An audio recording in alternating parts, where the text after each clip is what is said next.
नमस्कार विद्यार्थी मित्रांनो, मी तुमची एड्युकेटर श्वेता चंदनकर तुम्हा सर्वांचे UGC net set exam preparation या युट्यूब चॅनलवर स्वागत करते. आज आपण युजीसी नेट डिसेंबर 2025 याची पीवायक्यू म्हणजे मागील वर्षाची प्रश्नपत्रिका बघत आहोत. आज त्याचा भाग 4 आहे. त्यासमोरचे प्रश्न आपण आज पाहणार आहोत. संपूर्ण पेपर प्लस स्पष्टीकरण, त्यामागचे काय ट्रिक्स आहे किंवा मग एखादं स्ट्रॅटेजी कशा पद्धतीची आपल्याला करायची हे सगळं आपण इथे डिस्कस करतो आहोत. चला तर मग सुरुवात करूया. ग्लोबल ऑनलाईन आपल्यासाठी घेऊन आले आहे युजीसी नेट सेट एक्झाम याची लाईव्ह बॅच. यामध्ये तुम्हाला लाईव्ह बॅच मिळणार आहे. संपूर्ण अभ्यासक्रमाच्या नोट्स मिळतील आहे. संपूर्ण अभ्यासक्रमाच्या सराव चाचणी मिळणार आहे. पीवायक्यू एमसीक्यू टेस्ट मिळणार आहेत. स्पष्टीकरणासह बहुपर्यायी प्रश्न असणार आहे. लॅपटॉप आणि वेब बेस सुद्धा आहे. एका वर्षाची व्हॅलिडिटी आहे आणि याची फीज आहे 10,000 रुपये. आफ्टर डिस्काउंट ती 8,000 रुपये असणार आहे. येत्या मंडे पासून आपण नवीन बॅच सुरू करतोय. जर का तुम्हाला एनरोल करायचं असेल तर तुम्ही दिलेल्या नंबरवर संपर्क करू शकता किंवा ग्लोबल ऑनलाईन ऍप प्ले स्टोअरवरून डाउनलोड करू शकता. चला तर मग सुरुवात करूया आपल्या प्रश्नांनी.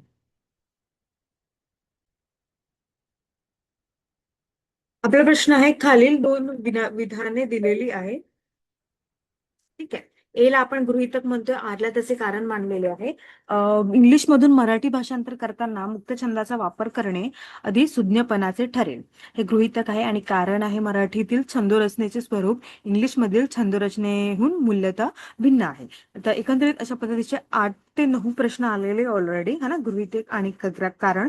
तर यामध्ये आपलं बघायचं आहे ए आणि आर दोन्ही बरोबर. आर हे ए चे योग्य स्पष्टीकरण आहे. ए आणि आर दोन्ही बरोबर आहेत. आर हे योग्यचे स्पष्टीकरण नाही. ए बरोबर, आर बरोबर नाही. ए बरोबर नाही, आर बरोबर आहे.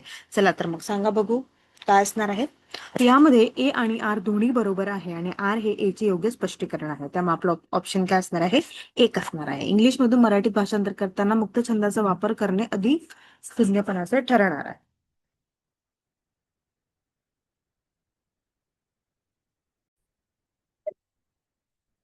ओके. चला तर आता दुसरा प्रश्न पाहूया. एक समोरचा प्रश्न सुद्धा गृहीतक आणि कारण दिलेलं आहे. एचं गृहीतक आहे, 1960 पूर्वीच्या मराठी कादंबरीचे भाषिक भान अधिकच मर्यादित होते आणि ती प्रमाण भाषेच्या व खास साहित्यिक भाषाशैलीच्या परिघात वावरत होती. कारण आर आहे हा परी 1960च्या आसपास विस्तारू लागला आणि मराठीच्या विविध बोलींचा प्रवेश कादंबरीच्या क्षेत्रात होऊ लागला. यामध्ये आपल्याला सुयोग्य उत्तर निवडायचं आहे. ए आणि आर दोन्ही बरोबर आहेत. आर हे एचे सुयोग्य स्पष्टीकरण आहे. ए आणि आर दोन्ही बरोबर आहेत. आर हे ए चे योग्य स्पष्टीकरण नाही. ए बरोबर आहे पण आर बरोबर नाही. ए बरोबर आहे नाही पण आर बरोबर आहे. चला सांगा बघू. तर यापैकी दोन्ही विधानं जे आहेत ते बरोबर आहेत आणि आर हे योग्य स्पष्टीकरण आहे. त्यामुळे आपलं उत्तर काय असणार आहे? ऑप्शन एक असणार. ठीक आहे. तर 1960च्या पूर्वीच्या मराठी कादंबरीचे भाषिक भाने अधिकच मर्यादित होते आणि ती प्रमाण भाषेच्या आणि खास साहित्यिक भाषाशैलीच्या परिघातात वावरत होती. त्या- चला. समोरचा प्रश्न आहे, आपल्याला अभंग रचना दिलेल्या आहेत आणि संत कवी यांच्या जोड्या जुळवायच्या आहेत. अभंग रचनामध्ये आपल्याला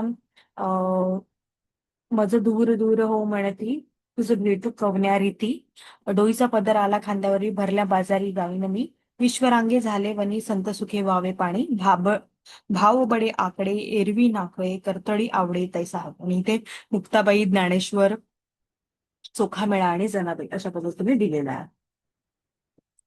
तर माझं दूर दूर हो म्हणती तुझं भेटू कवन्यारी ती हे आहे चोखामेळा यांचं. डोईचा पदर आला खांद्यावरी भरला बाजारी जाईन मी हे आहे जनाबाई यांचं. विश्वारांगे झाले वनी संत सुखे वावे पाणी हे जे आहे ते मुक्ताबाई यांचं आहे. आणि भांबडे आकडे एरवी नाके हे जे आहे ते ज्ञानेश्वरांचं. त्यामुळे आपलं उत्तर काय असणार आहे? 4 असणार. ऑप्शन 4 हे आहे ते आपलं उत्तर असणार आहे. ठीक आहे. समोरचा प्रश्न आहे, दलित रंगभूमीवरील कोणत्या नाटकात तमाशात नाचणाऱ्या पोरींच्या जीवाची वाताहत मांडली गेली? डाग, नामदेव वटकर, नोकरीच्या जाळ्यात प्रभाकर गणवीर, पिंजऱ्यातील पोपट दत्ता भगत, मृत्यूपत्र सुरेश वंचळ. सांगा बघू.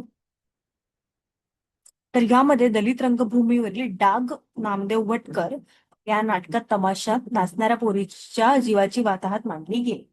या नाटकात म्हणजे मुलीची व्यथा आणि तिच्या जीवनाची झालेली वाताहत एकंदरीत त्याचे प्रभावी चित्रण केलेले आहे आणि हे खूप महत्वाचे नाटक आहे दलित रंगभूमीवरचे. त्यामुळे आपलं उत्तर काय असणार आहे? ऑप्शन एक, डाग, नामदेव वटकर हे असणार आहे. ठीक आहे. त्यानंतर समोरचा प्रश्न आहे ओवी अभंग या काव्यप्रभावाचा प्रकाराचा प्रभाव असलेल्या आधुनिक कवींचा प्रथम काव्यसंग्रह प्रकाशानुसार योग्य कालक्रम लावा. एकंदरीत तुम्ही बघताय इथे ओवी अभंग यावर जास्त भर दिलेला आहे. ठीक आहे, अभंग खूप विचारले गेलेला आहे. संत याच्यावर पण भरपूर प्रश्न विचारले गेलेले आहेत. तुकडोजी महाराज, इंदिरा संत, मधुकर केचे, बासी मर्ढेकर, मोहम्मद देशपांडे. चला सांगा बघू. तर पहिले आहे इंदिरा संत. ठीक आहे. त्यानंतर आहेत तुकडोजी महाराज. नंतर आहे मोहम्मद देशपांडे, बासी मर्ढेकर आणि नाही, मधुकर केचे. त्यानंतर एक मिनिट, हा, डी बासी मर्ढेकर, सी मधुकर केचे, त्यानंतर ई मोहम्मद देशपांडे. म्हणजे एक जे आहे ऑप्शन एक आपलं उत्तर असणार आहे. ठीक आहे, हे या काव्य प्रकाराचा प्रभाव आपण प्रकाशानुसार लावलाय. नंतर परत आपल्याला ए ला गृहीतक आणि विधानं दिलेली आहे. अशा टाईपचे प्रश्न खूप विचारले गेलेले आहेत. ठीक आहे. गृहीतक ए आहे भारत इतिहास संशोधन मंडळ, भांडारकर प्राच्यविद्या संशोधन संस्था, समर्थ वाग्यदेवता मंडळ, राजवाडे संशोधन मंडळ इत्यादी संस्थांमध्ये अनेक अभ्यासक हस्तलिखितांवर संशोधन करत आहेत.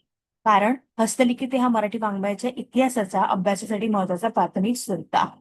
ए आणि आर दोन्ही बरोबर. आर हे चे योग्य स्पष्टीकरण आहे. ए आणि आर दोन्ही बरोबर आहेत. आर हे योग्य स्पष्टीकरण नाही. ए बरोबर आहे पण आर बरोबर नाही. ए बरोबर नाही पण आर बरोबर आहे. सांगा बघू. तर यामध्ये ऑप्शन आहे एक, ए आणि आर दोन्ही बरोबर आहेत आणि आर हे योग्य स्पष्टीकरण आहे. ठीक आहे, तर मग आपलं उत्तर असणार आहे ए. त्यांच्या समोरचा प्रश्न आहे महाकाव्य, आधुनिक खंडकाव्य आणि महाकाव्य यांची नावे दिली आहेत, त्यांचे कर्ते दिलेले आहे. ठीक आहे. सूची एक, सूची दोन. नंतर यशवंतराव महाकाव्य, छत्रपती शिवराय, कंचनीचा महाल, वनविहार. वनविहार, साधुदास, वासुदेव शास्त्री खरे, यशवंत. ठीक आहे. चला, यशवंतराय महाकाव्य हे जे आहे वासुदेव शास्त्री खरे, नंतर छत्रपती शिवराय वनवे, कंचनीचा महाल, यशवंत आणि हे सात. म्हणजे ऑप्शन तीन जे आहे ते आपलं उत्तर असतं. ठीक आहे. एकंदरीत आपल्याला पण खंडकाव्य म्हणजे काय, खंडकाव्य म्हणजे काय, महाकाव्य म्हणजे काय, हे सगळं अभ्यास करायचा आहे आपला याच्या अभ्यासाचा भाग. ठीक आहे. हा. त्यानंतर आता आपल्याला संत तुकाराम यांच्याबद्दल विचारलेलं आहे. यांच्या अभंगातील चरणांचा योग्य अनुक्रम लावा असं म्हटलेलं आहे. भूतदया, गाई पशुचे पालन, तान्हेल्या जीवन वना माझी, उत्तमची गती तो एक पावेल, उत्तम भोगील जीव ठावी, जोडून या धन उत्तम व्यवहारी, उदास विचारे व्यंच करी, पर उपकारी नेने परनिंदा, परस्त्रिया सदा बहिणी माया, शांती रूपे नव्हे कोणाचा वाईट, वाढवी महत्व वडिलांचे. दिलेले पर्याय आपल्याला दिलेले आहे. सांगा बघू.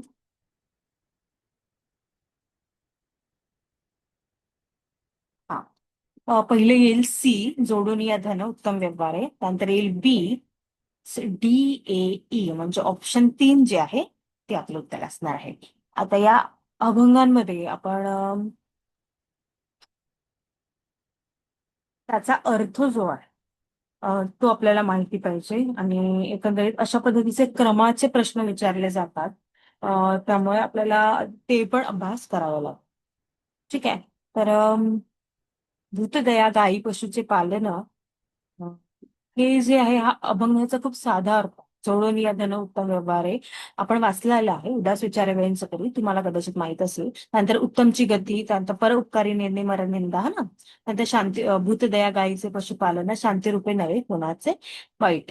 त्यामध्ये आपण प्रामाणिक मार्गाने धन कमावतो, विचारपूर्वक खर्च करतो, दुसऱ्यांना मदत करतो, कोणाची निंदा करत नाही, परिस्थितीला आई बहीण मानतो, सर्व प्राणी मात्रावर दया करतो, शांत स्वभावाचा असतो आणि मोठ्यांचा मान राखतो, त्याला जीवनात उत्तम स्थान व सुख मिळते असं संत तुकाराम महाराज या अभंगातून होतात.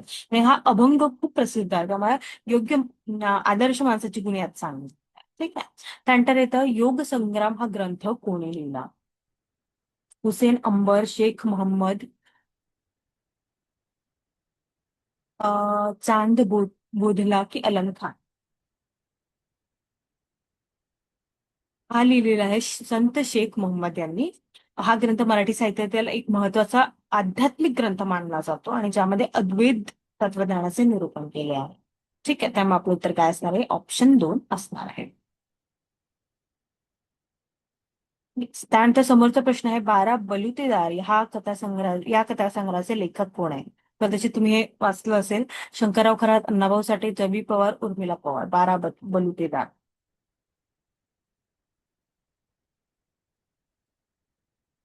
कोण आहे? शंकरराव खरात यांचा हे हा जो आहे हा कथा संग्रह आहे 12 बलुतेदार. आणि आपलं उत्तर असणार आहे ए. तर शंकरराव खरात, शंकरराव रामचंद्र खरात असे ते लेखक, कादंबरीकार आणि इतिहासकार होते. त्यांच्याबद्दल तराळ अंतराळ यांचे आत्मचरित्र पण खूप महत्वाचे आहे. आळगावचे पाणी, फुटपाथ नंबर 12 बली ते तर 1959 ला आले. सुटका, हातभट्टी, माझं नाव, सांगावा अशी कादंबरी पण त्यांच्या आहे. ठीक आहे, आपलं उत्तर असणार आहे एक, शंकरराव खरात. नंतर समोरचा प्रश्न आहे, पुढील प्रवास वर्णनांचा प्रकाश वर्षानुसार क्रम लावा. ग्रीकांजली, व्यंगचित्रे, गड्या आपुला गाव बरा, आमची माती आमचे आकाश, माझा प्रवास. चला सांगा बघू. त्यामध्ये ई माझा प्रवास, त्यानंतर डी आमची माती आमचे आकाश, त्यानंतर व्यंगचित्रे, त्यानंतर गड्या आपुला गाव बरा, त्यानंतर गीतांजली म्हणजे ऑप्शन 4 जे आहे ते आपलं उत्तर असणार. ठीक आहे, एकंदरीत तुम्ही बघत असाल प्रकाश वर्षानुसार क्रम लावायसाठी भरपूर प्रश्न विचारले गेलेले आहे. त्यामुळे आपल्याला एकंदरीत कादंबरी लेखन खेळ माहिती असणं खूप आवश्यक आहे. समोरचा प्रश्न आहे, हाडंबा या दीर्घ कविता कोणत्या कविता संग्रहातील आहे? तुही यंताकांची, पायी चालणार, छावणी हलते आहे भिस्कीवर, सांगा बघू. तर हे आहे भिस्की वही यामधलं, आणि भिस्की वही कोणाची? अरुण पुरटकर यांचा कविता संग्रह, प्रसिद्ध कविता संग्रह आहे, ज्याला साहित्य अकादमी पुरस्कार मिळालेला आहे. आणि ही घटक 10 मध्ये जे आहे साहित्यकृती त्यामध्ये आपल्याला अभ्यासाला सुद्धा आहे. त्यामुळे हा प्रश्न सुद्धा 10व्या घटक मधून आहे.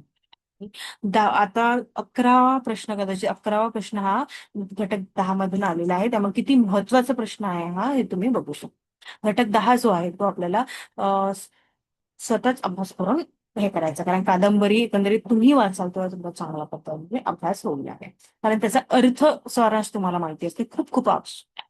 नंतर समोरचा प्रश्न आहे, उलगुलान म्हणजे काय? छत्तीसगड मधली ठिकाण, सर्वच क्षेत्रात एकाच वेळी उठाव, प्रस्थापित व्यवस्थेला नकार, आदिवासींचा आधुनिक विकास प्रक्रियेचा सहभाग, सांगा बघू. उलगुलान म्हणजे सर्व क्षेत्रात एकाच वेळी उठाव, त्याला उलगुलान असं म्हणतात, मोठी चळवळ किंवा प्रचंड उठाव असं. हा शब्द प्रामुख्याने जो आहे ना बिरसा मुंडा यांनी 1900 शतकात इंग्रज अधिकारी जमीनदार यांच्या विरुद्ध क्रांतीच्या वेळेस घेतला होता. आणि येस, त्यामुळे आपलं तर काय असणार आहे? 2 असणार आहे, सर्व क्षेत्रात एकाच वेळी उठाव, उलगुलान म्हणजे हे. ठीक आहे. त्यानंतर समोरचा प्रश्न आहे, पुढीलपैकी कोणत्या कवयित्री स्त्रीवादी कवयित्री म्हणून ओळखल्या जातात?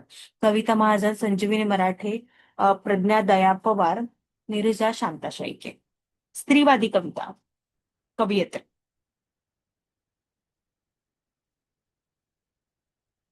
कविता महाजन नक्कीच आहेत. ठीक आहे, त्यानंतर प्रज्ञा दया पवार आणि डी नीरजा. 3 जे आहे स्त्रीवादी या विशिष्ट चौकटीत असतात. कवितांसाठी प्रसिद्ध आहे कविता महाजन आणि लेखनासाठी, आणि एक महत्वाच्या दलित आणि स्त्रीवादी कवितासाठी प्रज्ञा दया पवार, आणि त्याला नीरजा पण कविता स्पष्टपणे स्त्रीवादी जाणीवा व्यक्त करणार आहे. ठीक आहे, त्यामुळे आपलं उत्तर आहे 3, ऑप्शन 3 तर असणार आहे.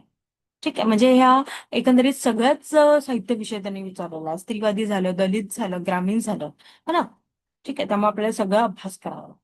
त्यानंतर समोरचा प्रश्न आहे, वाङ्मयीन चळवळीच्या विकासाच्या टप्प्याचा योग्य अनुक्रम लावा. बदलांचा व्यापक जनाधार असणे, चळवळीतून सैद्धांतिक आणि उपयोजित समीक्षा निर्माण करणे, स्वतंत्र अन्वेषण दृष्टी आणि ऊर्जा केंद्रांचा शोध, जीवनात बदल घडून येणे, सामाजिक संस्कृती आणि वाङ्मय चळवळीचा जन्म होणे, सांगा बघू. काय असणार आहे? पहिलं होईल जीवनात बदल घडून येणे, डी. त्यानंतर ए बदलाला व्यापक जनाधार असणे, त्यानंतर ई सामाजिक सांस्कृतिक वाङ्मय चळवळीचा जन्म होणे, त्यानंतर सी स्वतंत्र अन्वेषण दृष्टी आणि ऊर्जा केंद्रांचा शोध, त्यानंतर बी. ठीक आहे, त्यामुळे आपलं उत्तर असणार आहे 3, ऑप्शन 3 जे आहे ते आपलं उत्तर असणार आहे. चला समोरचा प्रश्न आहे, दिलेल्या पर्यायातून कोणत्या कादंबरीची निवेदन शैली प्रथम पुरुषी नाही? इंधन, शाळा, कोसला, निष्पर्ण वृक्षावर भर दुपारी.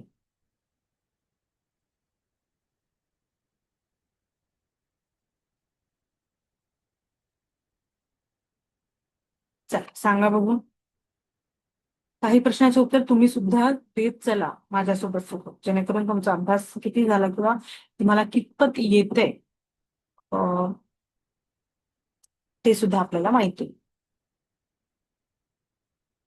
प्रथम पुरुषी नाही. तर मुळात प्रथम पुरुषी म्हणजे काय? जेव्हा कथेतला नायक पात्र स्वतः मी या रूपात कथा सांगतो त्याला प्रथम पुरुषी निवेदन म्हणतात. आणि इथे विचारलं की कोणाची नाही आहे. ठीक आहे. त्यामुळे निष्पर्ण वृक्षावर भर दुपारी ही कादंबरी प्रथम पुरुषी निवेदन शैलीत येत नाही. त्यामुळे आपलं उत्तर काय असणार आहे? 4 असणार. ठीक आहे. इंधन कोणाची आहे तुम्हाला माहिती आहे का? हमीद हलवाई यांची आहे. शाळा ही मिलिंद बोकाल यांची आहे. बोकील. आणि कोसला ही भालचंद्र नेमाडे यांची आहे. आणि निष्पर्ण वृक्षावर भर दुपारी हे मो मराठे यांची आहे. मराठे यांची कादंबरी आहे. ठीक आहे. आणि ही प्रथम पुरुषी निवेदन नाही. त्यानंतर समोरचा प्रश्न आहे बालसाहित्यासाठी साहित्य अकादमी पुरस्कार मिळालेल्या साहित्यिकांची नावे ओळखा. ग. पाटील, ल. म. कडू, राजा मंगळवेडेकर, संगीता बर्वे, एकनाथ आवाड. बालसाहित्यासाठी आता याच्यापैकी आपल्याला बालसाहित्यकार कोण आहे ते माहिती असणं आवश्यक आहे. ठीक आहे. यातून ल. म. कडू, संगीता बर्वे आणि एकनाथ आवाड हे जे आहे ते बालसाहित्यासाठी साहित्य अकादमी पुरस्कार त्यांना मिळाला आहे. त्यामुळे आपलं उत्तर काय असणार आहे? 4 असणार. ऑप्शन 4 आपलं उत्तर असणार आहे. ठीक आहे. आता बालसाहित्यावर पण प्रश्न विचारून झालेला. त्यानंतर समोरचा प्रश्न आहे मराठी संस्कृतीची पुरातत्वीय स्थाने आणि त्यांचे जिल्हे असा प्रश्न आहे. तर जोरवे, प्रकाशा, तुळजापूर, गडी बहाड, जळगाव, अमरावती, अहिल्यानगर, धुळे. पुरातत्वीय स्थाने आणि त्यांचे जिल्हे कोणते आहेत ते आपल्याला विचारला. तर जोरवे जे आहे हे अहिल्यानगर है ना. नंतर प्रकाशा जे आहे धुळे, तुळजापूर गडी हे आहे अमरावतीचे. त्यानंतर बहाड हा जळगाव. म्हणजे ऑप्शन 2 जो आहे तो आपला उत्तर आहे. ठीक आहे. ऑप्शन 2. नंतर समोरचा प्रश्न आहे स्मृतिचित्रे या ग्रंथाची साहित्यिक वैशिष्ट्य कोणती? हा सुद्धा घटक 10 मधला प्रश्न आहे. त्यामुळे 12वा प्रश्न आपल्याला इथून उचलला म्हणजे 24 मार्क्स आतापर्यंत झालेले आहे. स्मृतिचित्र या ग्रंथाची साहित्यिक वैशिष्ट्य कोणती? उपहास, विनोद आणि टीका, शास्त्रीय विचारांचे विवेचन, करुणा, प्रामाणिकता आणि साधेपणा, अलंकार प्रधान भाषाशैली. सांगा बघू.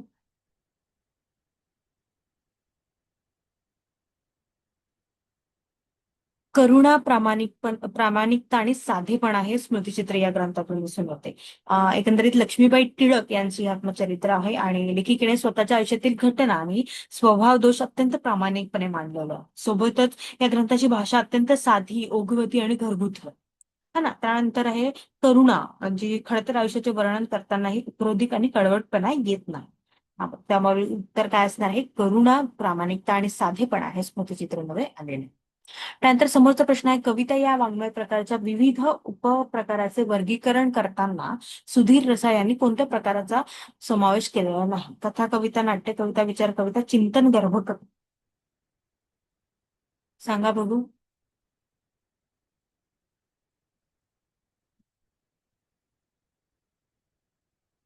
सुधीर रसाळ यांचं कविता या वाङ्मय प्रकाराचं. सुधीर रसाळ यांचं तुम्ही कदाचित वाचले असेल कविता आणि प्रतिमा हो ना. त्यामध्ये आहे.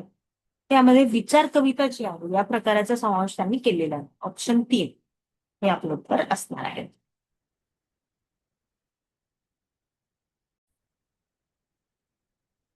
त्या पद्धतीने आपण काही महत्वाचे मागील वर्षाच्या प्रश्नपत्रिकेचे प्रश्न पाहिलेले आहे. यामध्ये तुम्हाला एक सांगते की घटक 10 मधून भरपूर प्रश्न विचारले गेलेले आहेत. 12 प्रश्न म्हणजे 24 मार्कांसाठी प्रश्न विचारले गेले.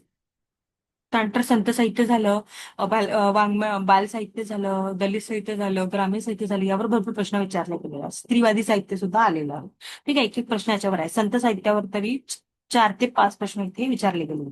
गृहीतक आणि कारण याबद्दलचे जे हा जो या पद्धतीचे जे प्रश्न आहेत ते सुद्धा आता विचारले गेलेले आहेत भरपूर. ठीक आहे. त्यानंतर अशा पद्धतीने आपण एकंदरीत प्रश्नपत्रिका कशी बनलेली आहे त्याबद्दल सुद्धा अभ्यास करतो.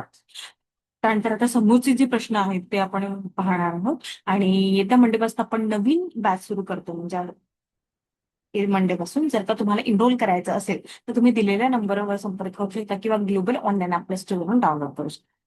खूप धन्यवाद.